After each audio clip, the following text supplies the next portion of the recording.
Hello, everyone, and welcome back to the Hammer Territory podcast. This is episode 186. I am your host, Brad Rowland, coming to you on a Wednesday evening, and I'm joined, as I almost always am, by Scott Coleman. Scott, the Braves are suddenly playing at least pretty well and winning some baseball games at a rate that we have to appreciate after this slow start. How are you, my friend? Hey, Brad, I am great. I think everybody is feeling a little better after that win on Wednesday afternoon. To be honest, if this game was played 2 or 3 weeks ago, it kind of felt like a game the Braves probably would have lost in very frustrating fashion. But this team has suddenly found a way to win some games. They had a great homestand, went 5-1, which they really needed to get that record a little more respectable. They're now 10-14, which is not terrible after the 0-7 start. And we're going to talk about the game in depth, but in some ways, this was very much a game the Braves needed. It was a Bryce Elder start, which nobody feels great about going in. And you had big-time contributions from guys like Nick Allen and Eli White. And the Braves are going to need kind of that bottom half of the roster to really step up if they're going to climb out of this hole. Absolutely. And we should say, if we have new listeners or watchers, if you're watching on YouTube, we are actually currently live on YouTube, which will not be an every show thing, but it will be every once in a while. We'll hop on here and do it live, as they say. But we are part of Foul Territory as a network. We are also Hammer Territory, specifically this show, covering the Braves year-round. And please subscribe to this podcast anywhere you find your podcasts. Like we just talked around and talked about, the Braves have now won 5 of the last 6 games, and that is going to feel great compared to everything else that happened before that. They're now 10-7 in the last 17 games, which isn't anything incredible, but it is a 95 win pace over 17 games. And they kind of had to have that. I mean, we said that back when they started 0-7, they kind of had to win at a 95-ish win pace to get where they wanted to go. And so far, they are doing that. And I want to give you a stat to get this going a little bit at the top of the show. It's actually from our colleague, Stephen Tolbert, about the last 6 games, in which the Braves are 5-1, right? In these 6 games, they have scored 13 runs in the 8th inning alone. For whatever reason, variance, noise, whatever, 13 runs in the 8th inning, only 18 runs in the other 8 innings combined. But for whatever reason, the 8th inning has been very kind to them during this run. And as you'll see in the headline of this podcast, it's another 8th inning explosion. And they've had a few of those, and they've kind of had to have them all. And look, big picture, 31 runs over 6 games is not the absolute peak of the powers of this offense, but you'll take 5 runs a game and run with it, basically, especially in comparison to what we were dealing with 2 weeks ago. Yeah. Oh, you take it all day long. And really, since the abysmal start out west, the offense has been pretty darn good. And there's still nights with some runners in scoring position that make you want to bang your head against the table. But even those numbers have stabilized a little bit. And right now, the Braves need their offense to really step up and continue to step up, because the pitching has been very Jekyll and Hyde. And we'll dig a little deeper into the pitching staff. But right now, I mean, if the Braves are not putting up a crooked number in one of these innings, seemingly it's now the 8th inning. If they want to move that up a little bit for our mental health sanity, that would probably be good. But hey, I guess you take the runs however you can get them, especially when you have, 2 arms in your rotation that you really hold your breath when they go out there. The bullpen, man, it had a nice little stretch, but the bullpen has been shaky at times too this year. Really, the Braves need basically everyone to pull their weight right now. And thankfully, after that abysmal start, the offense has really started to click. It has. And it's been, as, by the way, our colleagues, Sean and Steven, did a podcast on Tuesday night that's still very relevant right now, talking about a lot of big picture stuff that we won't hit on all of on this show because they just talked about it yesterday on this same podcast feed.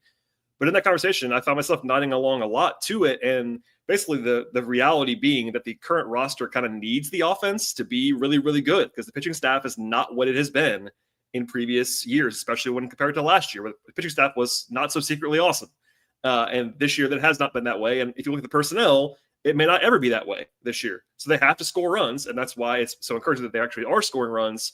One player we've kind of not taken a task a ton, but like just kind of said, look, he has to be better, is Michael Harris. And in the last 6 games, he has an OPS of 940. That's Michael Harris. It hasn't been perfect. He's had some bad moments even in there. But if he can do that alongside guys like Ozuna, alongside guys like Matt Olson and Austin Riley, who have been really good, or at least pretty good to really good most of the season, when your top guys are hitting, the bottom of the order is still an adventure, man. But today, the hero of the day, Eli White, like you get some little stuff from your secondary guys, and the rest of you, plus your catchers who are apparently awesome again, because the Braves just stumble into awesome catching no matter what happens every single year, whether somebody gets hurt or whatever. It's just a factory of catchers. But the offense has to be good, as Sean and Steven laid out perfectly, and it really has been good for 6 games. It's 6 games, but this is still a talented offense when they are semi-healthy, and right now they are semi-healthy, even if the bottom is pretty ugly still. Yeah. Really encouraging after the slow start. And I think we all felt eventually this offense would wake up. I know they've won 5 out of 6, and we're going to keep the vibes positive. I am genuinely concerned about the pitching staff right now, Brad. I know that we've talked about it quite a bit on the show lately, but man, it's thin. It is really, really thin. And it's funny, a couple of years ago, the offense was insane, and the pitching staff in 2023 was totally fine, but that was a team clearly that relied on the offense to win more times than not. Last season, it was the complete opposite, right? Like you had this one of the best pitching staffs in recent Braves memory, but the offense was just dead and they had all the injuries.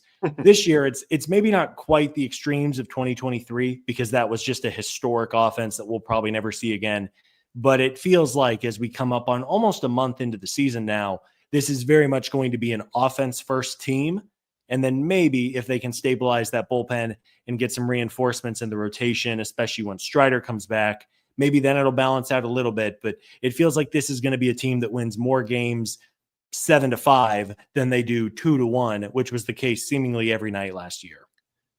For sure. And we'll talk much more about this even on this show later on. We'll talk about the bullpen a little bit and the starting pitching staff, because there was the Strider injury, which I know Sean and Steven covered. We want to talk about it too, like the fallout of that and the uncertainty of that. We'll get into that, plus a breakdown of the game on Wednesday, in which Bryce Elder was actually more than okay today. We'll get into that and more in just a moment after a word from our partners on the podcast. FT fam, I hope you have as much confidence as Penelope right now, who is an avid Spot and Tango fan, okay? And she uses the code FOUL, Kratz, because this is a personalized dog food subscription service that prevents you, of course, from going to the store to pick up the food, and she just gets the highest quality unkibble. That is what they're known for. And I know you love the quiz part of it too. It's a super quick quiz, but it lets you give them the information and they tailor it to what is needed based on their age, size, activity level, all things that are custom for each and every one of your dogs. Yeah, human grade ingredients in that unkibble. USDA meat, fruits, and veggies that are approved there. Upgrade your pet's bowl with Spot and Tango Unkibble. Go for it. For a limited time, go to spotandtango.com/foul. Use code FOUL to get 50% off your first order. That is spotandtango.com/foul. Code FOUL to get 50% off your first order at spotandtango.com/foul. Code FOU. Okay, Scott, we can dig back in here and focus a little bit on the game on Wednesday, the only game that we've not broken down on the podcast at all. If you want more coverage of Monday and Tuesday in depth, that was on a previous episode. We're not skipping it. That's just what it is. But today, the 4-1 victory to win the series over the Cardinals. It was in the afternoon. It was actually a morning game if you are one Scott Coleman. Afternoon for me, but a very early game, some morning breakfast baseball out there in Arizona. But let's just leave with this. Bryce Elder, we pick on a lot. I got to be honest with you. And I think most of it is earned. Most of it is not unfair by any means. But Bryce Elder has been a punching bag to some degree. He pitched well today. Now, I don't think he was perfect, but the numbers are as follows. 6 innings, 5 hits, only one, yes, I mean one, run allowed, 3 walks, and 2 strikeouts. Obviously, those last 2 are a little bit kind of the Bryce Elder experience. But listen, man, beggars can't be choosers. And when you are in a spot where you kind of have to throw Bryce Elder, as the Braves are right now, basically, getting that kind of outing for him, even if it's one game, and then, by the way, not punting the game, like it would have been brutal to get that from Elder and then lose. Yeah. But they took advantage of it, and he pitched well and gave them a real chance to win this game. They actually did it. Yeah. Man, you take it all day long. And 6 innings from Bryce. The bullpen has been really heavily used lately, so nice for Bryce to cover some innings. And you said it. He gave up a run in the first inning, and everybody was looking around like, oh, God, here we go. He's not going to make it out of the third. But Bryce did a good job, and he did a good job of keeping the ball on the ground, which is so important. 10 ground outs for Elder, which in some ways was very kind of reminiscent of when he was so effective a couple of seasons ago. a lot of ground balls. And even if he wasn't racking up the strikeouts, if you keep the ball on the ground more times than not, good things are going to happen. So yeah, a huge tip of the cap. Thank goodness the Braves found a way to win this game, because honestly, you're probably not getting a ton of 1-run, 6-inning performances from Elder. So credit to him, credit for the offense, namely Eli White, for picking up the win today. And man, the vibe is just so much better, especially after a frustrating loss on Tuesday night where you felt like you maybe had the game and the bullpen just kind of fell apart. Really good to get this win. You win the series, which is now 2 in a row, and they just got to keep stacking series wins, and eventually they're going to find themselves where they want to be. It really is all about stacking series wins. It's not a small thing. It feels like it's obvious, and it is, but it also just matters. Win every series, and you'll be in good shape. But yeah, I mean, we will get to some celebratory tone on Eli White. We have to at least first say it was frustrating to watch this offense today for a large portion of the game, facing a guy in Miles Michaelis who has been pretty bad for a long time. I pulled the stat entering today since the beginning of last season, so 36 starts.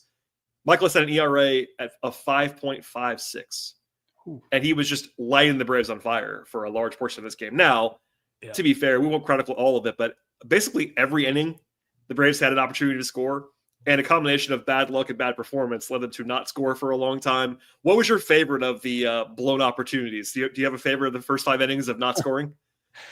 I think my favorite bit was that you had Bryce Elder and Miles Michaelis, who came into the day with ERAs in the 7s. So, of course, they combined for 6 innings and gave up 1 run.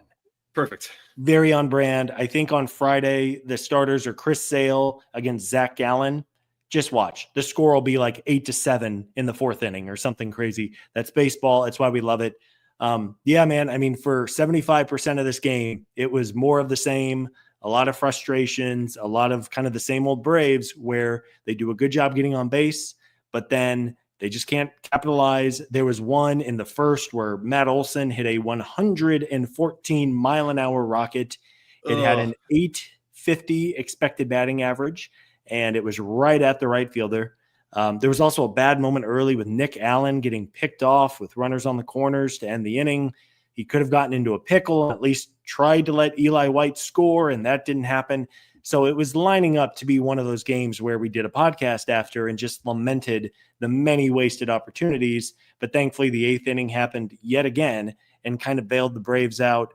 In some ways, this was kind of a copy-paste of the Friday night win against the Twins, where the offense just couldn't get it going, and then they had a huge 8th inning, and they ended up winning a game that maybe was not looking super positive for most of it. Matt Olson has a 126 WRC plus this year, and it probably should be like 170. He's absolutely destroying the baseball and just getting not this. I mean, he's still been totally fine to good. It's just been a good example of that. That ball was absolutely obliterated, just not in the right spot and missed opportunities. I will say, Nick Allen had the bad moment early, like that you just referenced. He also really kind of saved them in the 7th inning with a great base running moment. He leads off, well, not lead up, it's a 1-out double, and then scores on a single by Michael Harris that most guys don't score on. I thought it was a really, really impressive moment from Nick Allen, who isn't a great hitter. We understand that, but kind of willed them a run when they had to have one, man. They were losing still. Like as good as Elder was, they just had to get one across, and it's kind of set the tone for the big moment and moments after that with Eli White. But shouldn't be forgotten that Nick Allen made up for that blunder early on with a big moment later. Are we in agreement, Brad, that Nick Allen should be the starting shortstop just about every day? I mean, he kind of just is right now. Like, they're playing RC every once in a while, but it's kind of okay.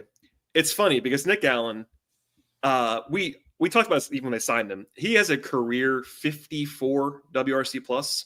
Yeah. He can't hit, man.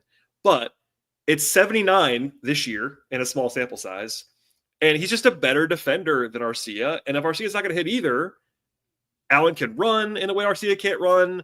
Like, man, it's 2 not great options, to be candid.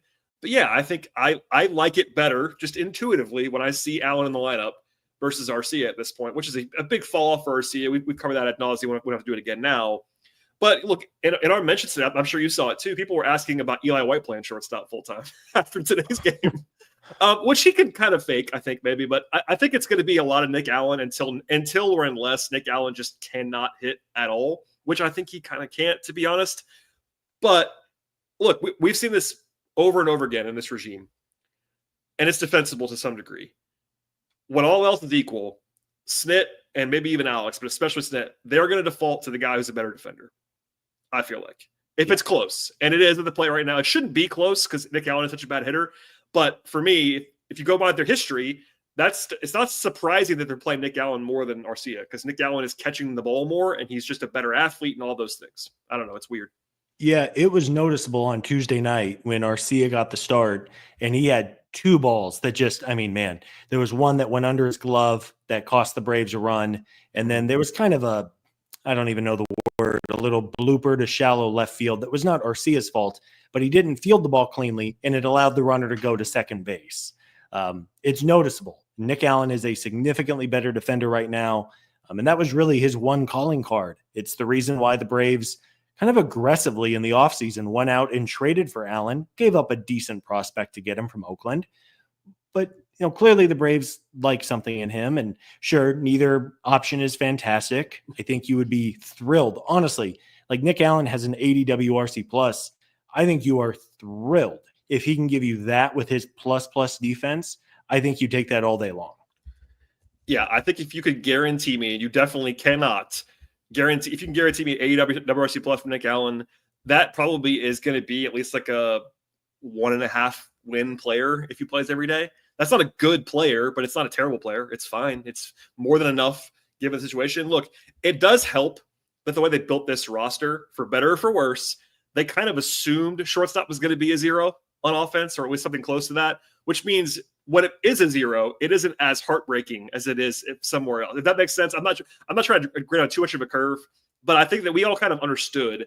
Maybe the Braves believed in Arcia more than we did, but we never have bought it, really. He had the one pretty good half of a season at the plate. But if you bake it all in and just assume pretty poor offense, just give it the defense, man. Just give it the defense, catch the ball, and Nick Allen can run like we saw today. So maybe they trade for it still. Maybe they still try to upgrade on that position. That's not going to be off the board. But as we discussed ad nauseum this winter, it's really hard to find shortstops, man. It's hard. You can't. They're not like relief pitchers. You can find them. They didn't find them, as we'll talk about later on in the podcast. But you can find them. Shortstops, it's really a lot harder. Yes. And I think the whole plan, of course, with shortstop is to bat him ninth and hope they don't kill you. And when you get Acuna back in a couple of weeks, and it seems like Verdugo is going to be an improvement over Kelnick or whoever else they've been running out there, then you have a really good 1 through 8, even if Ozzie Albies is kind of scaring me a little bit with some of his regression this year. And even if Michael Harris isn't killing the ball, and even if Verdugo has limitations, if that's your 1 through 8, and then you have Nick Allen playing really good defense at short, adding some speed. He does a pretty decent job of putting the ball in play and all of that stuff. I think Orlando Arcia is a 0 at this point. Nick Allen's not a 10 by any means. He's not even a 5, but he's at least a 2 or a 3 or a 4. And I think you can take that as long as the rest of the lineup is healthy and continues to hit the way it has the last few weeks.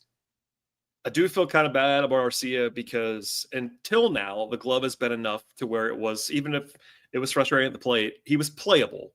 But the glove so far, and it's a small sample size, has not been very good. And I think the Braves probably see that, and that's kind of led to Allen playing more and more. I do worry a little that if Nick Allen goes, 0 for 14 in a 4-game sample, you're going to suddenly see more Arcia. But anyway, that's the shortstop segment on the podcast.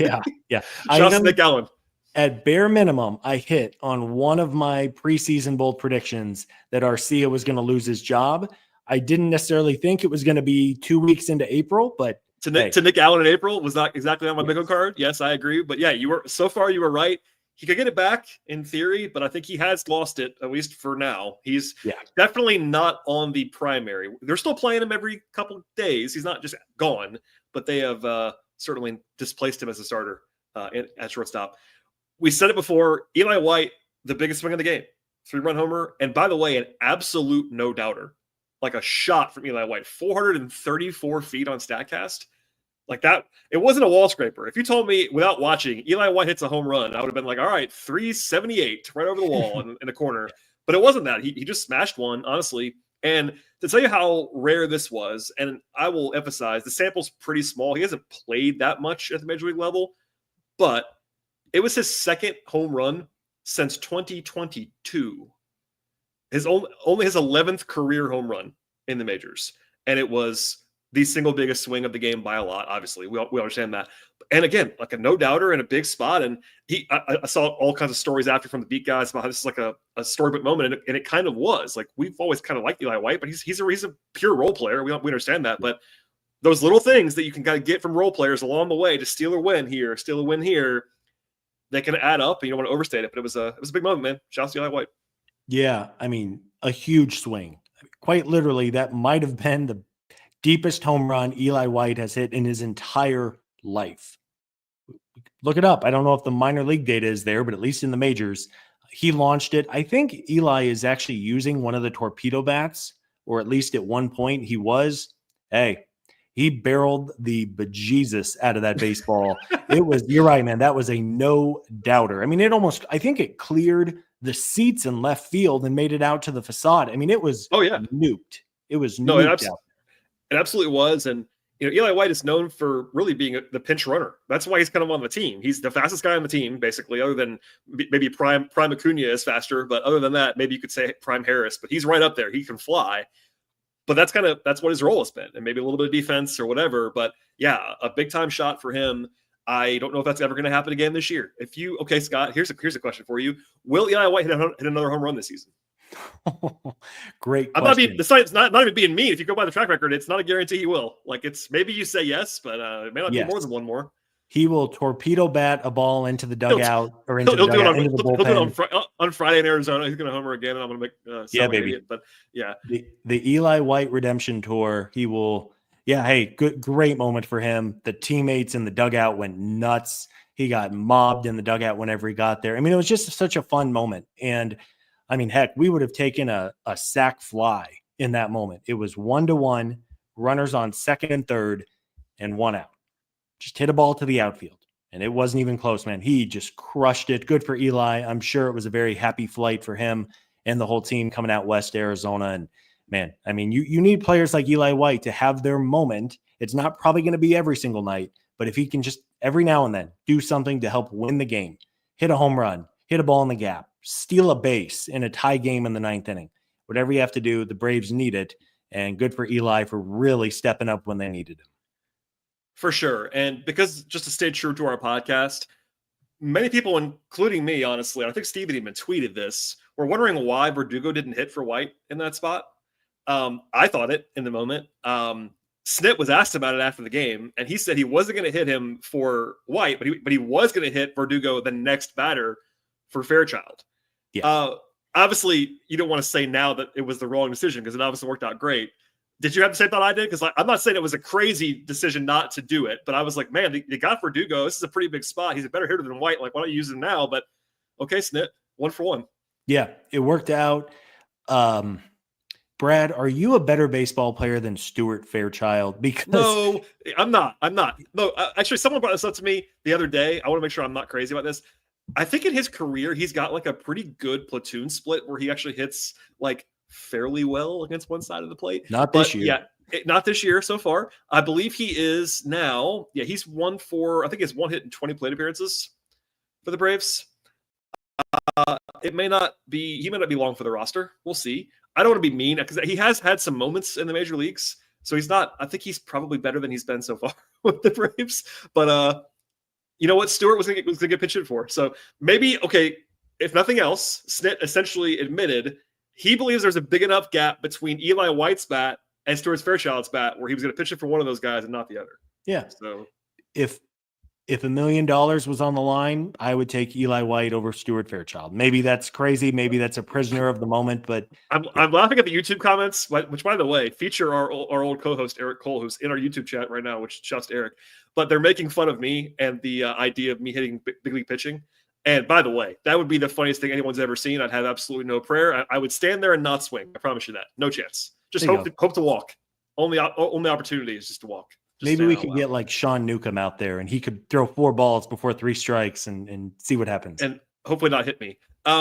Yeah. So look, a good day. It's one game. We only have one game to talk about in depth because we had a show yesterday, but it was a fun one. If you look at the holistic thing, it was not fun for 6 innings. It was not. They could not get a run across, and it was maddening. And I'm picturing the podcast. We're prepping for the podcast, making notes, and I'm thinking, if they lose this game 1-0 with Bryce Elder on the mound, the vibe of the podcast is not going to be upbeat. Yeah. But then the combination of course, Nick Allen and Eli White carries you home, as we all predicted to begin the season. Okay, Scott, before we get to something else, I do want to tee up our spotlight segment on today's podcast. And of course, it's brought to you by our friends at FanDuel Sports Network.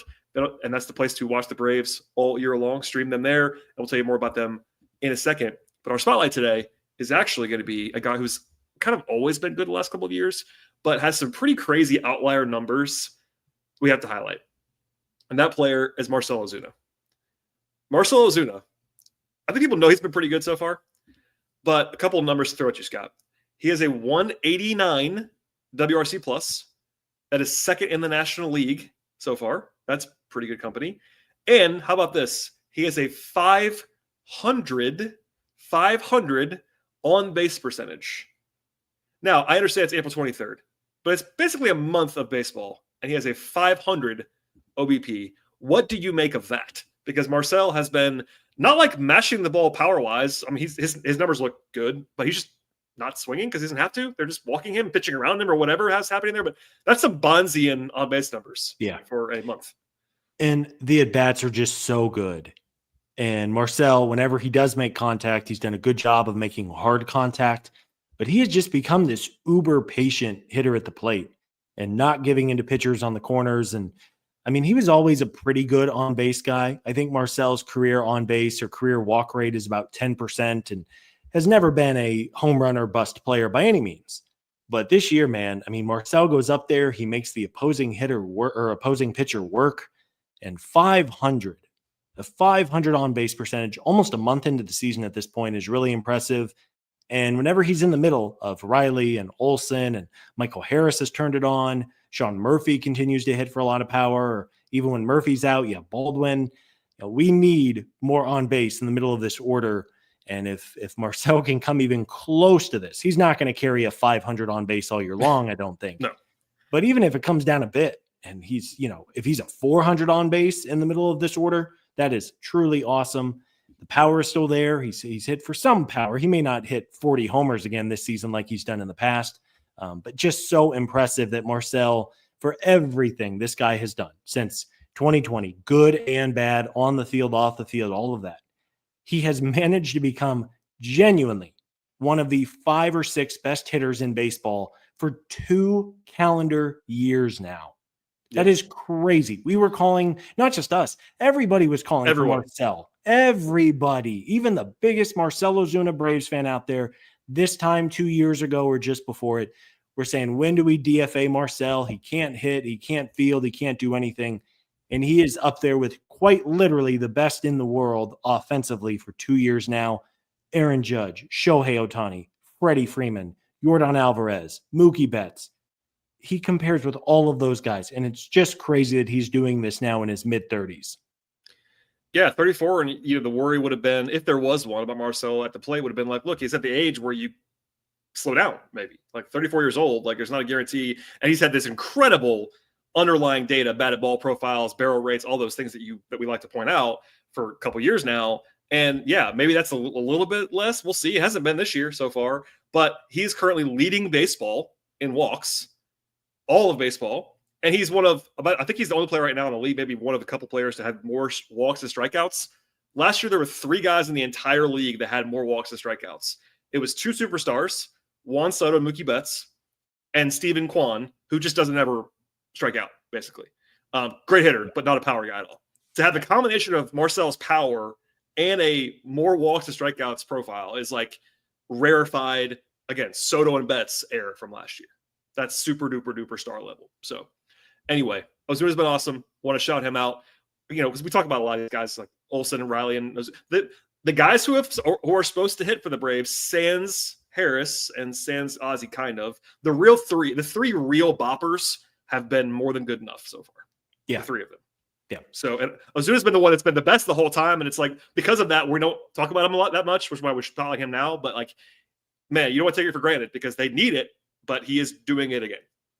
Yeah, it's easy to overlook just consistency and being just so damn good while being so consistent in baseball, 162 every single night. And we've talked about Marcell. We're not breaking any ground in this segment No. that he's been awesome this year.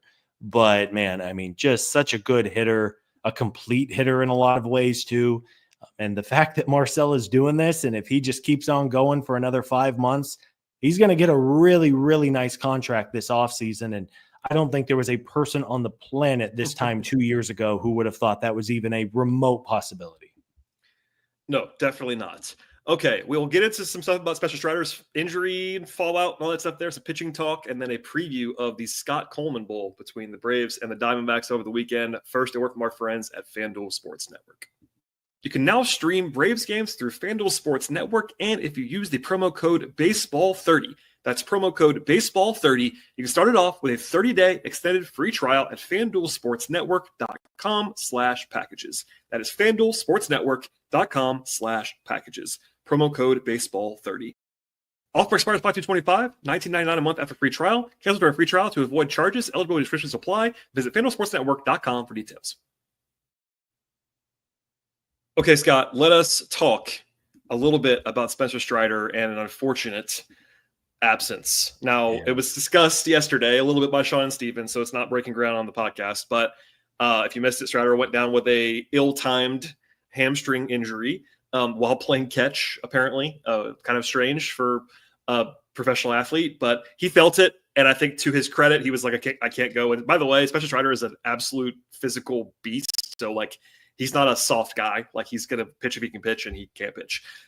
So all that said, out for a little while. We still have a timeline, but he went on the IL immediately. That usually means 3-4 weeks at least. We'll see. We're all guessing TBD. But in the meantime, they have a pitching issue, right? Now, it helps to get Bryce Elder to go 6 innings and give up 1 run today. That's great. But that's not going to happen all that much, we don't think. And AJ Smith-Shawver pitched today in Gwinnett as we're recording this podcast. He would seemingly be the guy that would plug him in Strider's spot. No one said that. That's definitely going to happen, but we would guess that's probably going to happen. If you missed it, they had to use a bullpen game on Tuesday because they had nobody to go in that spot. Anyway, unless there are other crazy off-the-radar options, that's probably going to be Smith-Shawver. What do you think of that?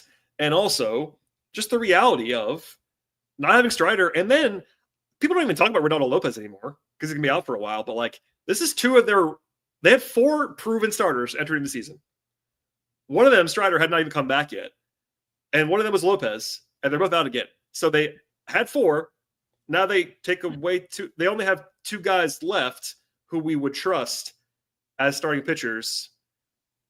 I mean, Grant Holmes we like Grant Holmes, to be fair. So if you want to throw Grant Holmes in there, sure. But Grant Holmes is not Spencer Strider. He's not Chris Sale or Schwellenbach.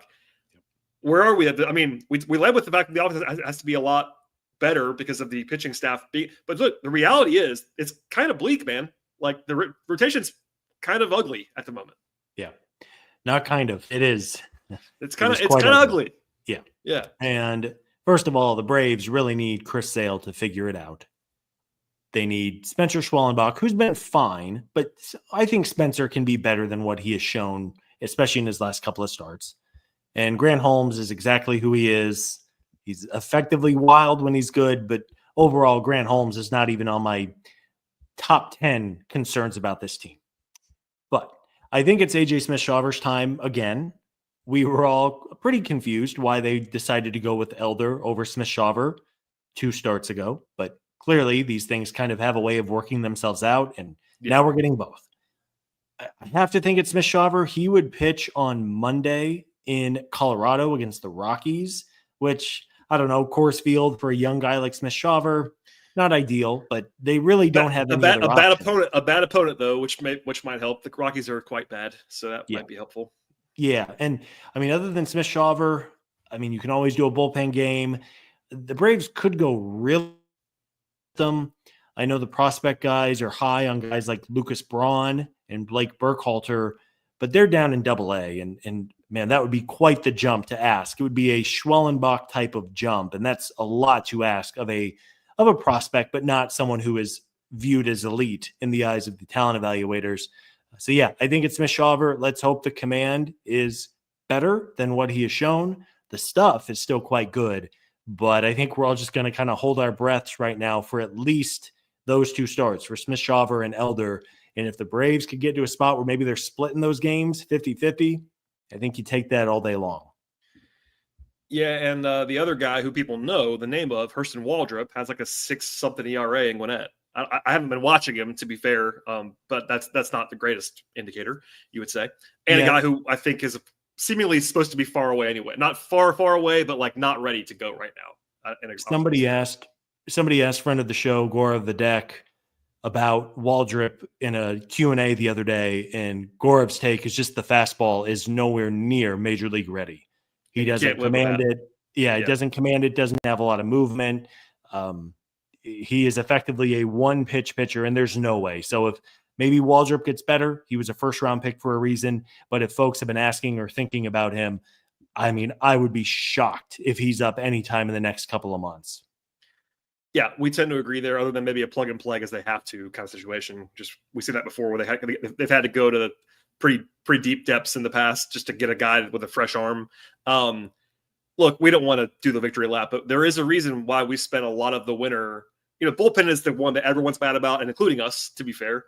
But we have almost a policy on this podcast that you can't have enough starting pitching, and we are seeing the reason why that is right now. Like, I'm not, pick whatever name you want to, boring starting pitcher X. We were calling for that. Like, hey, just sign a veteran somewhere. Like, they had Griffin Canning, who I'm not saying that's the only thing you have to focus, but he's been pretty good with the Mets.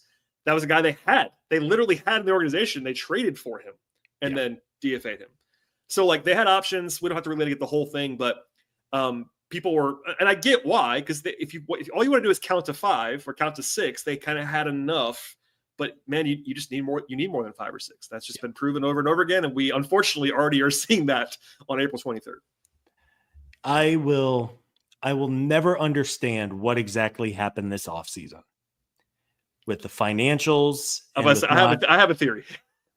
I do too. But you look at, all right, let's break a little news here, Brad, from 2 different sources. I've never tweeted this. 2 different sources. I am highly confident the Braves made a real push for Nick Pivetta. I also have heard that. Yes. Okay. We're safe there, I think. 1 close to the Braves, 1 not close with the Braves at all in terms of sources. Like, they had the money to go out and sign a Pivetta, or they apparently had the money to go out and sign a Jeff Hoffman, who they failed on medical concerns. And we'll see. Hoffman got a multi-year deal, and he's been great. But if that shoulder blows out tomorrow, you're in big trouble. So they had money, but they didn't have money. I don't know. Well, it's so weird. I guess the only question I'll throw out there as the audience avatar for what you were saying, was that before or after Profar?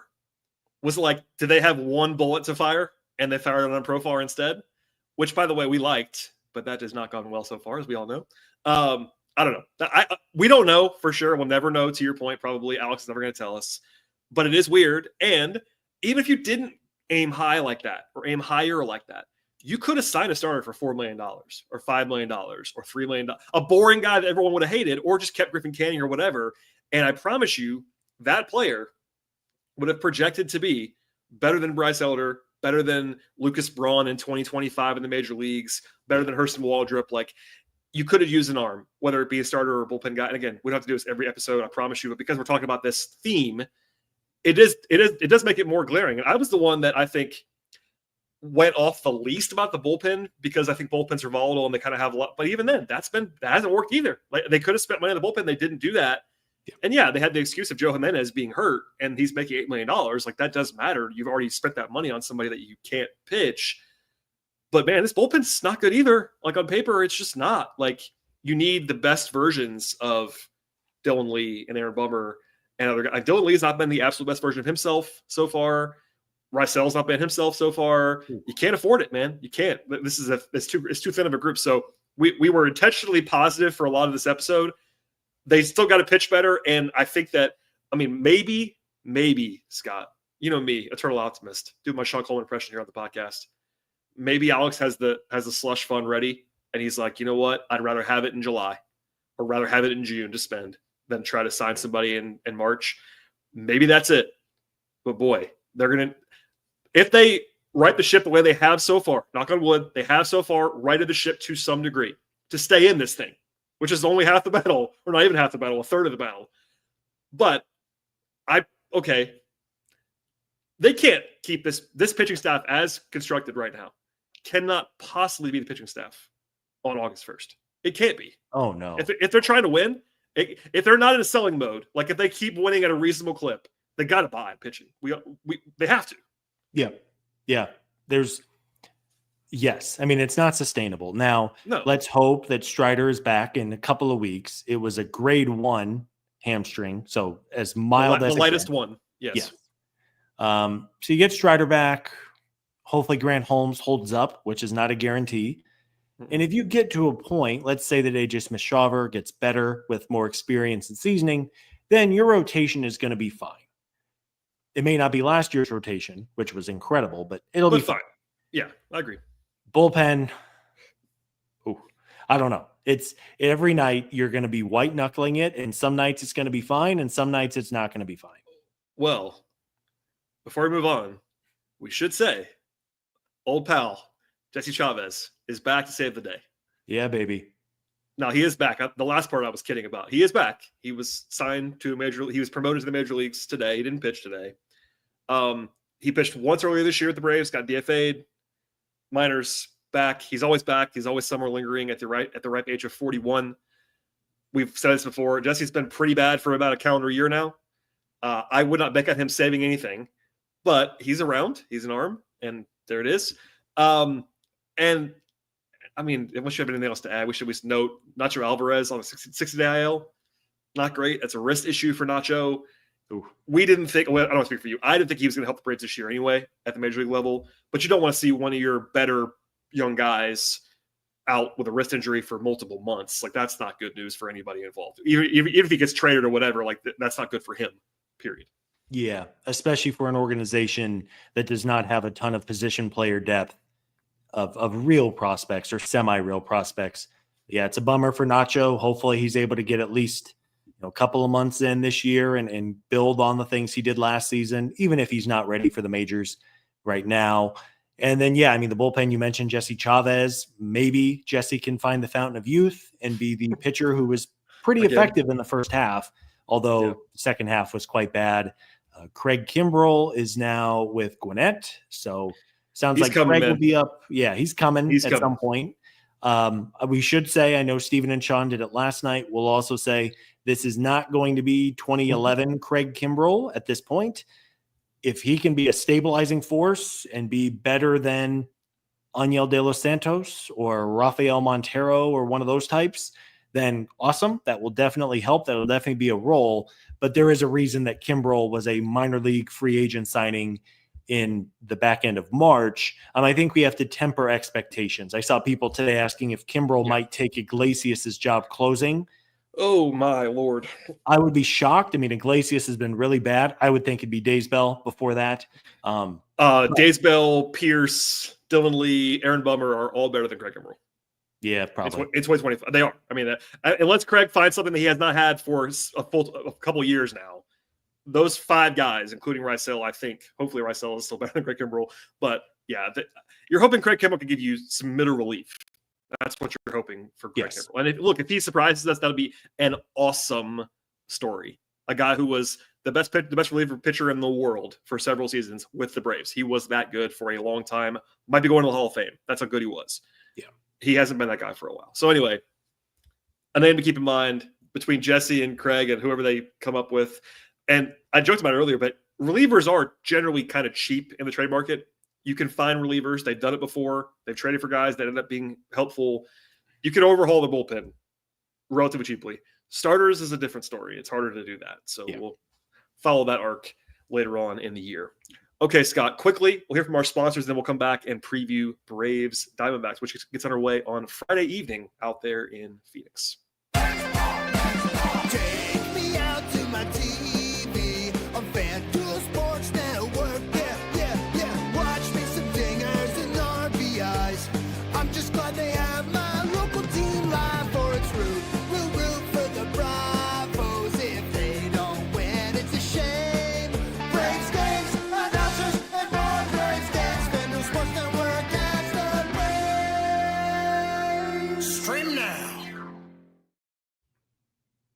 Okay, Scott, let us get out of here. But first, let's preview the Scott Coleman Bowl. If you're unfamiliar, if you're new to the podcast, Scott lives in Arizona, which is why I'm saying that. He's not a Diamondbacks fan, but he lives there. So that's why I'm saying that. But listen, the Braves just beat some teams that are not incredible. The D-backs are a lot better than the Cardinals and the Twins. So step up at the competition level there. And this is not sustainable, but the Braves are currently 2-11 on the road this year. And a tough spot here. Now, granted, they play the Rockies. We already teased that out after the Diamondbacks. That's much easier.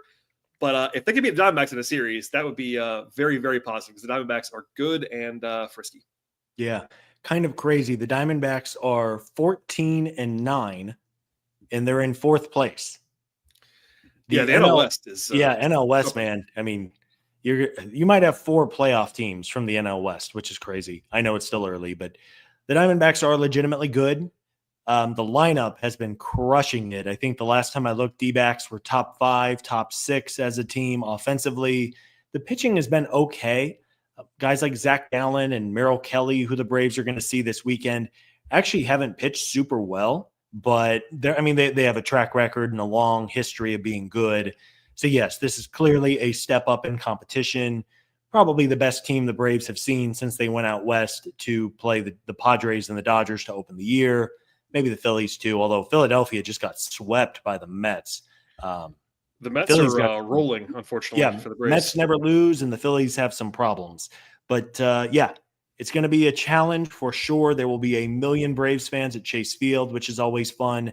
And, hey, if you can win 2 out of 3 in Phoenix and then go to Colorado and beat up on a bad Rockies team, we said it at the beginning. We'll say it one more time. Just keep on stacking series wins. Even a 3-3 road trip would not be the end of the world, but if you could somehow go 4-2, then you take that all day long, and then you get back home where the Braves have been really good so far. For sure. That's the realistic goal, probably, is 4-2. They'll never say that, of course, but you want to just stack series victories. And they do miss Corbin Burns, who's going to pitch on Thursday when the Braves are off and traveling to Arizona. The Diamondbacks play a game. In fact, by the time the Braves play the Diamondbacks, Arizona will have played 2 more games. They're playing tonight after we record this podcast, and they're playing again on Thursday. So a rest advantage, if you want to go into that a little bit, but with some travel. It's probably going to be, like Scott just said, Zach Gallen, Merrill Kelly, and Brandon Pfaadt. That's the order they would normally be in. They have not announced that because they have 2 more games to play, but usually they announce stuff a couple days in advance. We'll see. The Braves are lining up and have announced, actually, Sale, Holmes, Schwellenbach. So as good as they can do right now, those are their top 3 starters at the moment. So, okay, just philosophically, Scott, would you rather have these guys, there's nothing you can do about it now, but would you rather have your big guns go against Arizona, or would you rather have your big guns go against Colorado when you really, really, really need to beat Colorado? Like, do you have a philosophical thought there about those 2 things? I would rather the rotation be set up the way it is. I'd rather the Braves' best 3 go against the Diamondbacks. And then, Colorado, the Rockies are so bad. They are so bad. They might be White Sox from last year level bad. We don't know just yet. It's still small sample size, but the Rockies are 4-18. They're playing right now, and I believe that's still 0-0. But yeah, they're 4-18 as we're recording this podcast. So yeah, they're terrible. So yes, hopefully with the pitching lined up the best it can be, you beat a good Diamondbacks team, take the series, and then I know it's going to be a little bit of white knuckling with Bryce Elder and AJ Smith-Shawver probably, and then Sale, I guess, again in the closer. Yeah, in theory, it would be Sale by the end of the series, but yeah. But whoever the Braves see for Colorado is not going to be any better. The lineup there is bad. The bullpen is bad. So the Braves have done a pretty good job out west in recent years, other than the opener to begin the season. That I was going to say, other than the 0-7 a couple of weeks ago, but that was against two awesome teams. We said it then. It doesn't excuse it. To be very clear, we didn't excuse it then even. But at the moment, the Padres and Dodgers are the 2 best teams in the majors. No, they're 2 and 3 along with the Mets. So 2 of the top 3 teams in the majors. Yeah.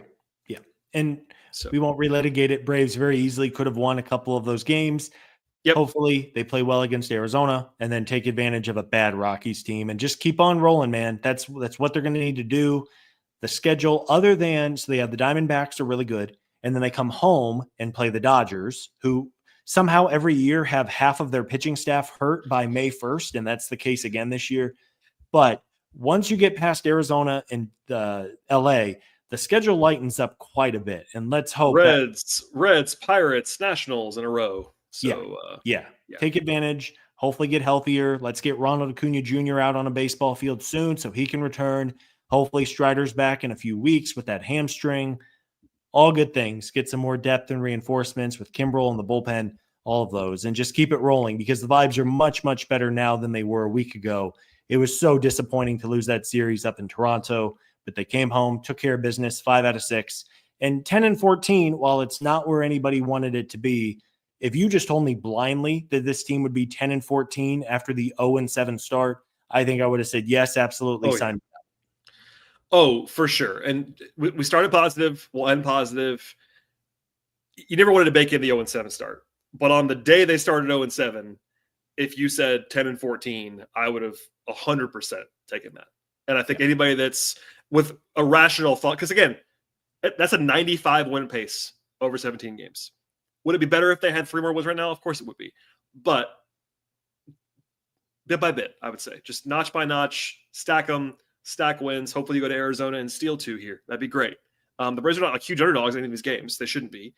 And then Colorado is Colorado. So that's a little bit of a preview. It is Wednesday. Things can change between now and Friday night. We probably will have a podcast Friday night or Saturday.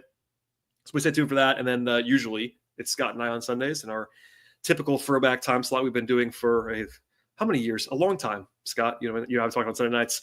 Anything else to add, my friend? And if not, plug all the Scott Coleman-ness of Scott Coleman. Because again, this is like prime Scott. I'm sure you're doing battery power recaps this weekend because it's late games in Arizona. You're the guy. You're the West Coast correspondent. That's right. And a big shout out to Eli White for saving this podcast, because if they would have lost 1-0 on a Bryce Elder game, I think we would have been in a very different headspace. But yes, great homestand for the Braves. Let's hope they keep it rolling out west. I am at Scott Coleman 55 on socials if you want to follow there. And as always, we appreciate all the love and support for the show. 100%. Please subscribe to the podcast anywhere you find your podcasts, YouTube, Apple, Spotify, etc. Tell your friends. I know you got Braves fans in your life that don't know about the podcast. So if you like the show, spread the word for us. Either just text it to somebody or tell somebody on the street or whatever. Share the podcast with them. Follow me on Twitter if you want to, at BT Rowland. Follow the show at Hammer Territory on all social media, except for TikTok, because that's going to happen at some point one day, but we're not quite there yet. So stay tuned, everybody. We'll have more later on this week, and we'll see everybody next time.